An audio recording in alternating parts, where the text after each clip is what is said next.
Legislative agenda. Joining me now from Washington, Chris Von Hollen, Democratic representative from Maryland. He's a ranking Democrat on the House Budget Committee and is former chair of the Democratic Congressional Campaign Committee. Also in Washington, joining me, Al Hunt, the executive editor of Bloomberg News. I am pleased to have them here. I begin with this question.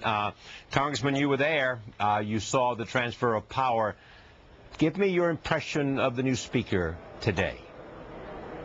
Well, I thought John Boehner, the new speaker, struck the right tone in his remarks. He said he wanted to look for ways to work together in a bipartisan basis. And so everything he said, I think, was promising.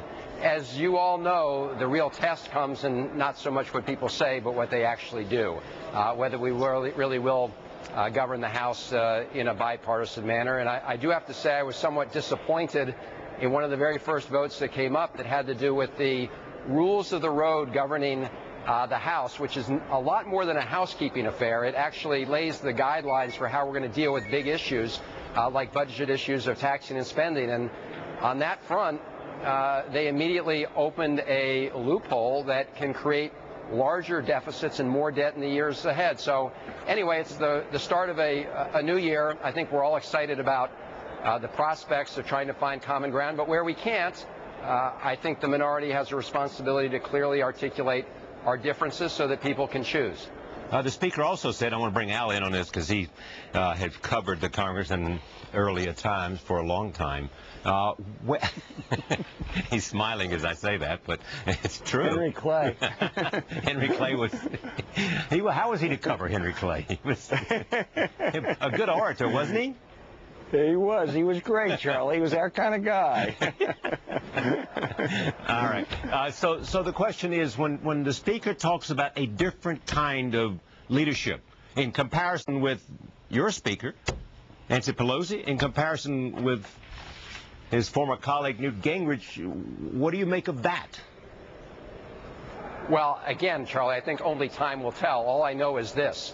1 week from today, they plan on taking a vote to totally repeal the health care reform bill. They're not going to have any hearings. They're not going to hear from people who have begun to benefit from some of the provisions that have already gone into effect. For example, families with kids with pre-existing conditions who no longer can be denied coverage because they have diabetes or asthma. They're not going to listen to anybody before they proceed 1 week from today to vote for repeal that. So again, the words were great. The actions are troubling, and we'll have to see how we move forward here. Al? I should say, you know, I served on the Education Committee for a period of time when John Boehner was the Republican chairman, and I do think that he's a fair-minded person. He, of course, has to deal with a huge new group of Republican members, many of whom were supported by the Tea Party Express. And he's going to have to deal with them, and that may limit his freedom of action and ability to compromise. Al? Congressman, 2 years ago when Republicans complained to the new President Barack Obama about he's got to compromise more and to work together, he in essence said we won the election, and elections have consequences. Can't Republicans in the House turn to you today and say, hey, we won, elections have consequences, that's why we're going to repeal health care, that's why we're going to cut the budget? What's wrong with that? Well, Al, they can and they did. And so clearly our complaint is not that we lost the election as much as we would have liked to have won the election. We recognize the realities on the ground. But at the same time, when these Republican candidates were out on the ground campaigning around the country, they made certain pledges.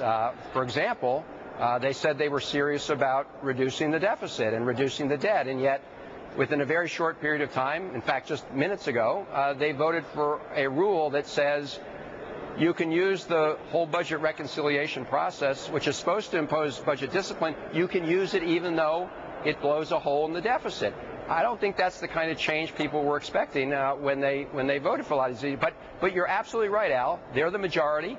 And the one silver lining for some of us Democrats is they finally have some responsibility to share in governing this country, along with the President and the Senate. Well, the opening salvos are going to come from the budget process. You are the ranking Democrat on the Budget Committee.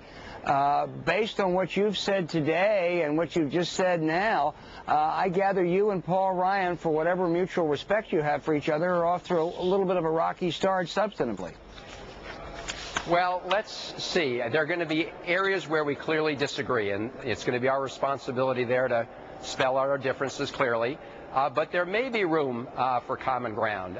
For example, in the previous Congress, both Paul Ryan and John Spratt, the former Democratic chairman, proposed different approaches to what's known as expedited rescission. That's it's obviously a complicated word for, but the meaning is pretty simple, which is that it allows another opportunity to scrub the budget. It allows the president or whoever the executive branch, whoever the president is, whether it's Barack Obama or somebody else, to look at some of the measures passed by Congress and say, hey, maybe you guys didn't really intend to do this, and eliminate what may be considered excessive spending. Now, Congress would then have an opportunity to come back and override that, but that may be one example of where we may get some agreement. Now, the devil is in the details, and that's what we'll have to